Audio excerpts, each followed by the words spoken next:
anything you want is all going to be baked right into ChatGPT.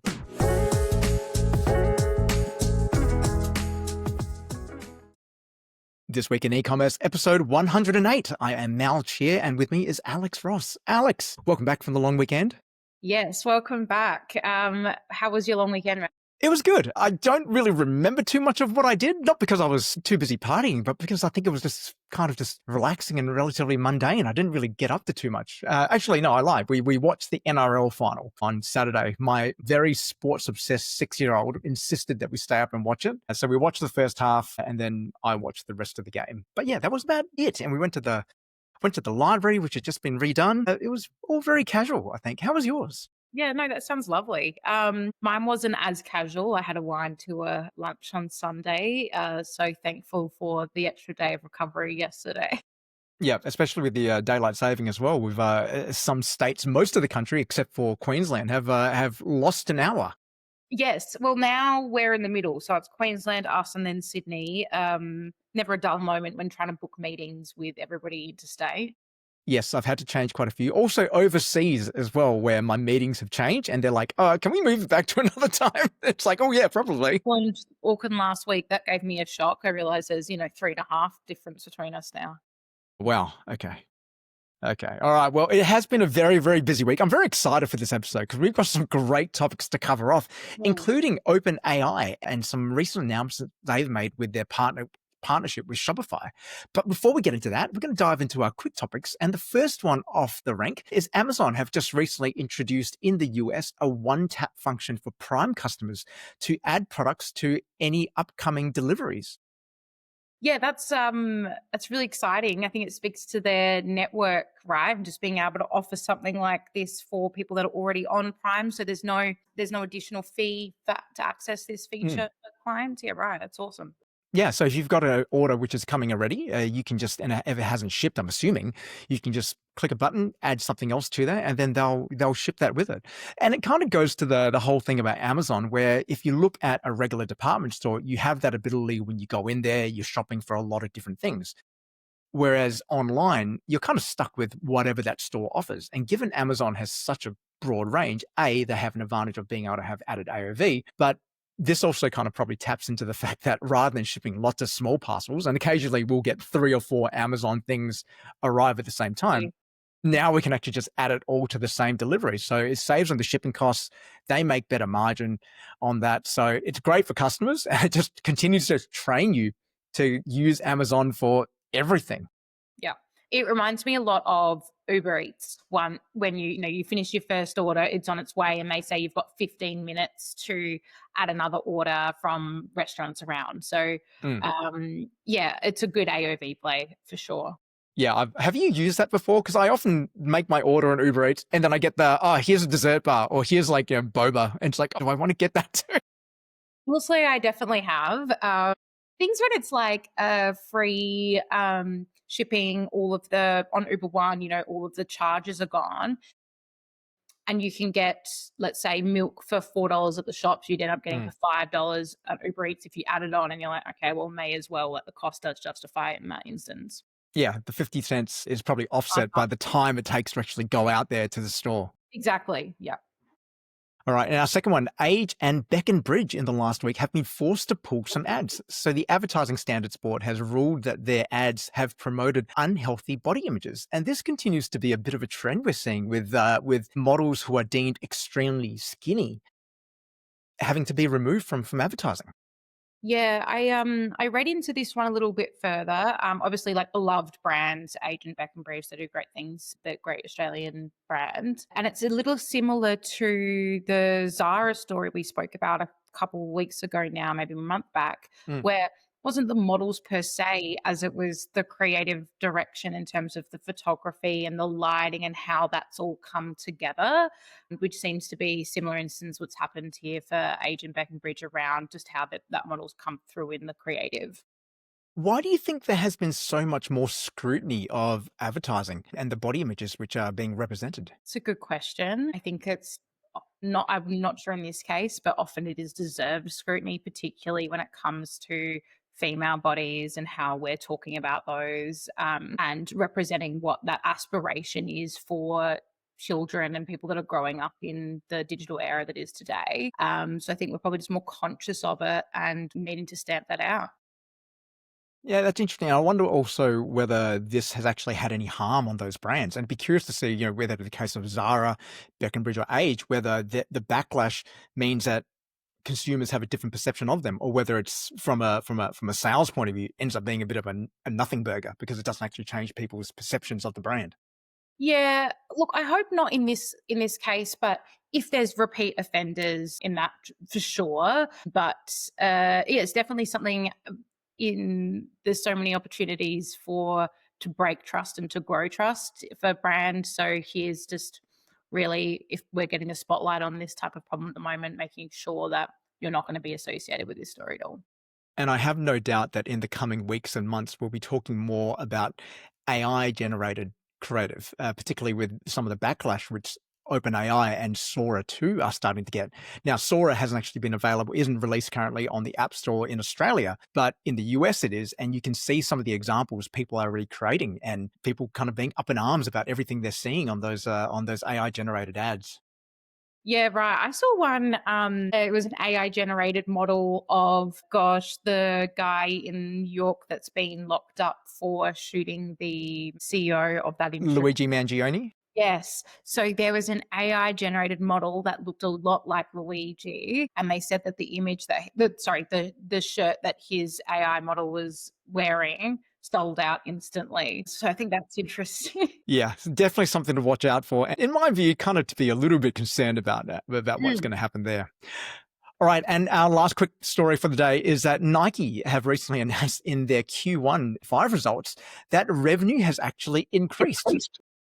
So Elliott Hill recently announced that there has been a 1% increase in revenue year on year. But to counter this, though, is that DTC revenue has actually fallen by double digits. So they've actually credited a lot of this growth to the running category, which they made a concerted effort to get back into and own, North America, and also wholesale as well. Whereas their app and their e-commerce store have both underperformed. Yeah, right. That's interesting. If you just split out the D2C side versus wholesale, where I feel like that was a massive growth strategy for them 5 years ago, and now it's not performing. Maybe they're going to focus more on those wholesale routes. Yeah, so it'll be interesting, again, just like whether this leads to a broader shift, because obviously Nike are huge, right? And whether this, by doing this, it helps to grow the brand again, gets their exposure in a lot more different places. And even though they're not getting those D2C sales, they are getting it through other channels because you have that wider distribution when you're going through a wholesale network. When you buy Nike, where do you buy it from?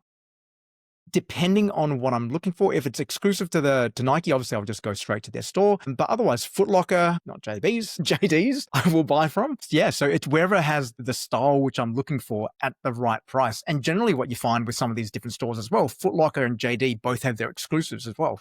So you've got either those colors or those silhouettes which only they have. Yeah, the exclusives is a really great way of keep locking those customers in, and then also driving that for those partners as well. Yeah, exactly.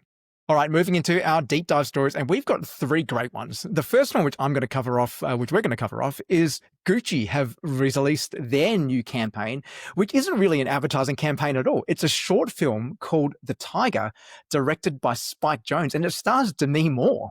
It's actually really, really good. I haven't watched the whole thing yet, but I was watching some highlights of it, and it's produced just like a Hollywood film. It's quite remarkable, actually, and they don't push product in it at all, from what I can see anyway. I was watching in bed last night, so I wasn't able to have the sound up to watch the whole thing. But it seems to be like a real shift in terms of how a luxury brand is going to be promoting themselves in 2025, where we're moving away from just ads alone, but to really thinking about brand as being content, as being creative. So what do you think, Alex? Is this a trend which we expect to see more of? Do you think this is something which is going to really work for Gucci?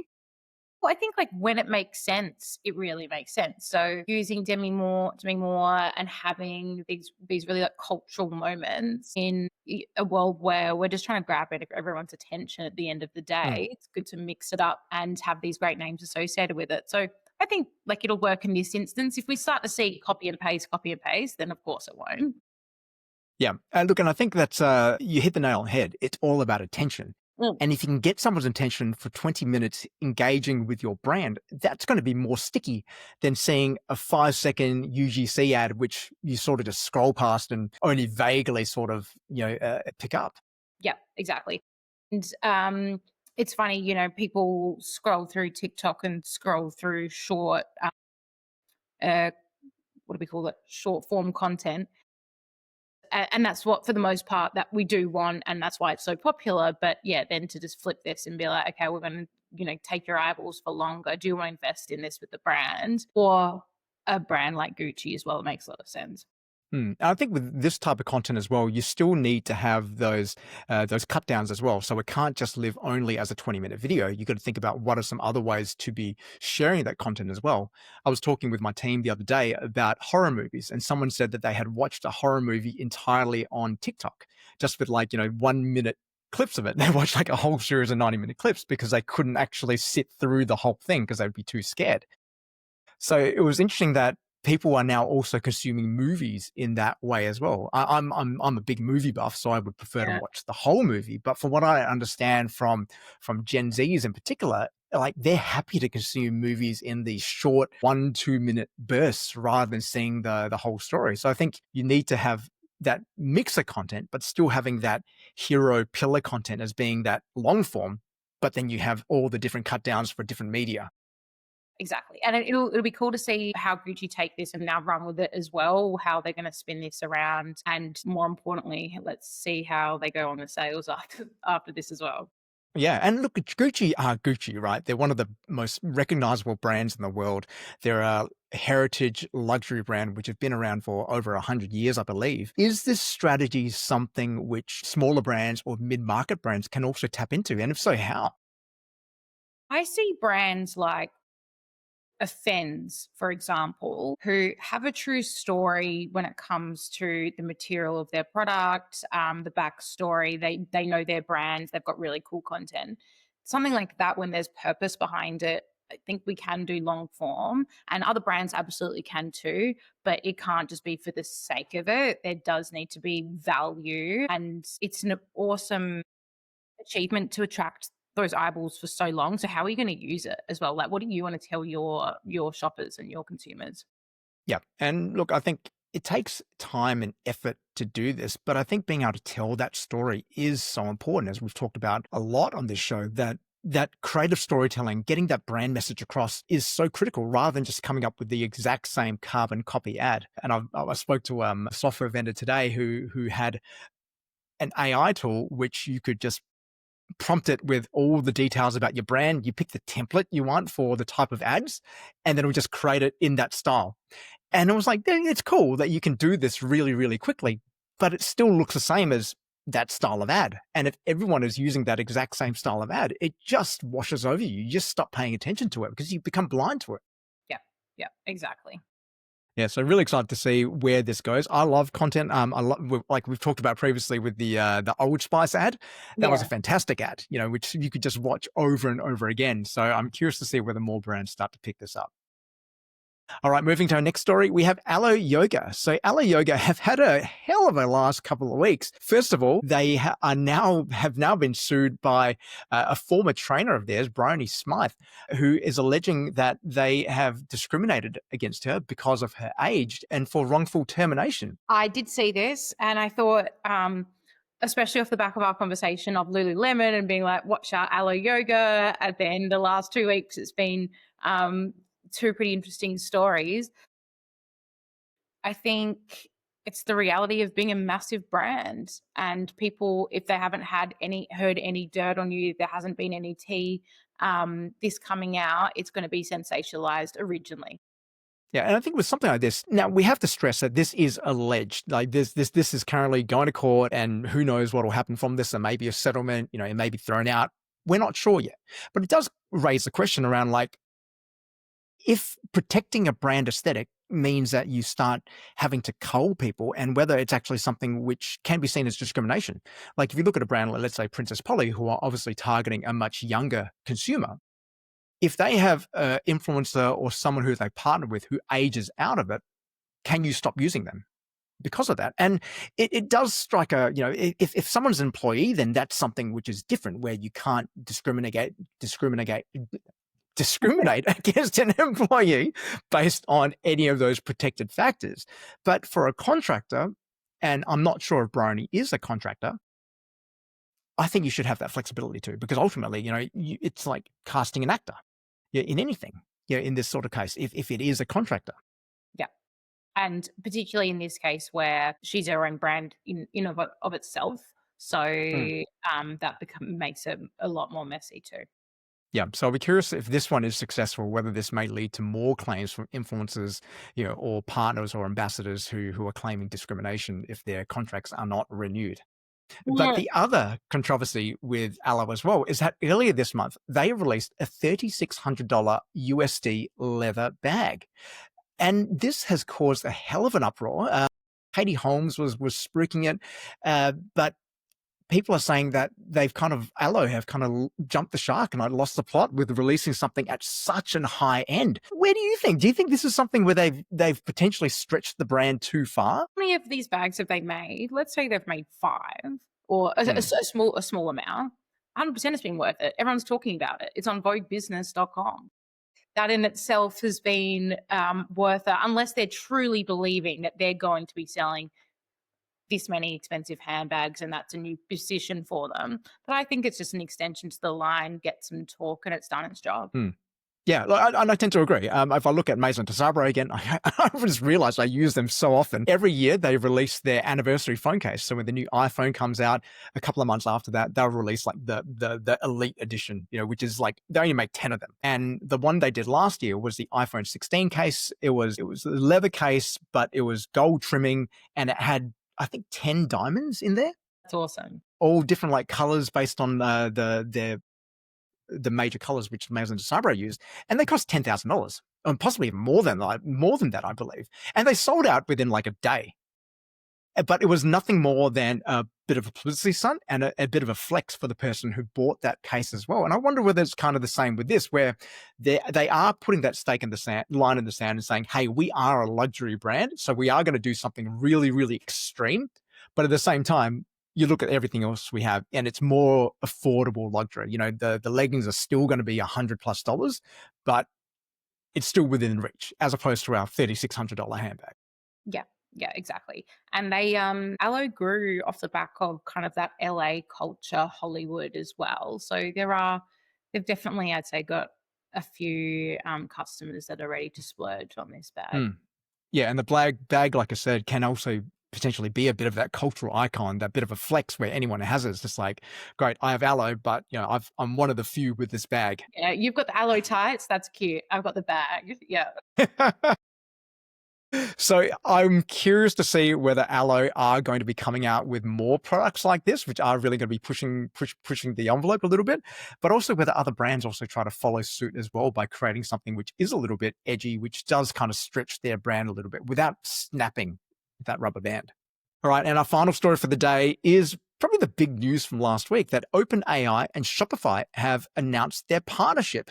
There is now going to be a deep integration of AI across Shopify's merchant ecosystem, which means that ChatGPT will be able to access all the shopping data for Shopify products. So product FAQs, recommendations, content, anything you want is all going to be baked right into ChatGPT. Now, Alex, you love product discovery. How do you feel this fits into everything? Like, is this good for retailers in the short term and long term? How do you see this kind of playing out?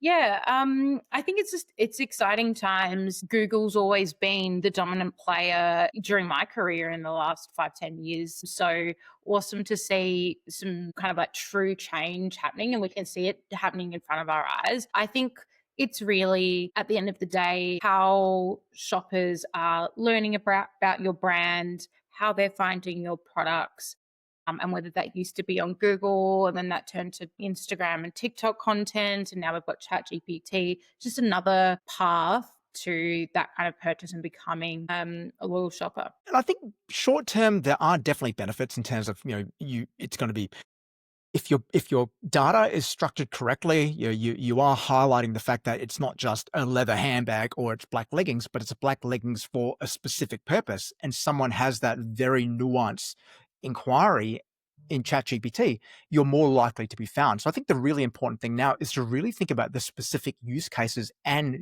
the personas of who's going to be buying the products. Like for me, as a 5'4.5" male, things don't generally fit me too well off the rack. So I need to be very specific about what I ask. So for me, searching for products, I'm going to put that extra criteria in there. So if you are trying to market to me, you need to make sure you have that in there as well. Like rather than selling, socks or leggings or a training vest or something for anyone, you have to be specific about why someone would be using that product in the first place so that you are more likely to be found. Yes. Yep. 100%. So yeah, the structure of your product data, is your data truly AI ready?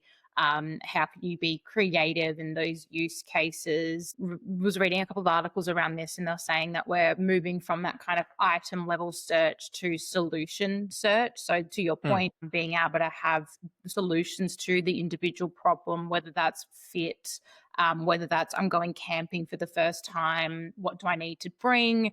It's my daughter's birthday party, what should I pack? That type of thing. Yeah, and I think that's really important to make sure you start thinking about as well, because you just can't be a solution for everyone. You have to be very focused and very specific if this is a route which we're going to be taking, because ChatGPT queries tend to be much more structured, tend to be much more complex than that, and so you want to make sure that you give your products the best chance of appearing, and your brand as well for appearing. But the bit around this, which I think is almost inevitable, is around advertising. At what Yes. point does this become ad supported? Yeah. And when are we going to get visibility on that? What's the model going to be? I'm 100% yes, it's going to happen. I think we all are right now. Like it's not an if, it's a when. Yeah, absolutely. But how soon? I think it's going to come sooner than we think. Yeah. Yeah. Well, and we've been hearing about how is ChatGPT and how is AI going to make money. So this looks like this will be the way. Yeah, and when you think about that as well, it just means that for retailers, that just becomes another tax you have to pay. You've already got the Meta tax, you've got the Google tax, you've got the Shopify tax. Yeah. These are all things which you have to pay for. Otherwise, you can't be in business. And if AI starts dominating more and more of that, and they introduce the ad-supported model, that becomes something else you need to pay for. And a lot of these times as well is that because of the problem with attribution, and that you can't easily directly attribute something to a specific channel, you kind of have to be on all of it as well. Yes. Yeah. The attribution problem for sure. And knowing, I don't know, the different models, it gets complicated so quickly, right? I agree with you. I think that it does highlight the importance of your own property. What's your own data? How can you kind of divest and not rely on solo platforms or external sources? That's probably what I'm taking the most out of this at the moment. And that's all about brand. If people know your brand, they'll search for you without having to go to ChatGPT Exactly. or Google to find out about you. So hot tip going into peak, have a look in your Google Search Console and see whether your brand search queries, the volume has actually increased over the last 12 months. And that should give you an idea about where your priorities need to be in 2026. Yeah, that's great. That's a great tip. All right, that's all we've got time for this week. Alex, anything we should be looking out for the week ahead? Oh, anything we should be looking out for the week ahead? I'm headed to New Zealand next week for an event in Auckland on the Thursday, Unified Commerce Summit, if we've got any listeners over the ditch, but nothing this week for me, Mal. What about you? Right now, we're all in the middle of Black Friday planning and execution, I should say. So that is what this week is all about. A lot of meetings just to make sure that everyone is on track with Black Friday, but because it's coming up November is only 3 weeks away by the time this publishes, which means that we're going to start seeing Black Friday sales start to pop up in about 3 and a bit weeks time, and they'll start ramping up through November. So you need to make sure that you are getting your ducks in a row now so that you can make the most of the opportunity before it flies by. Yes. Yeah, I agree. All right. In the meantime, keep innovating, keep selling, and keep growing. And we will see you back here next week. See you next week.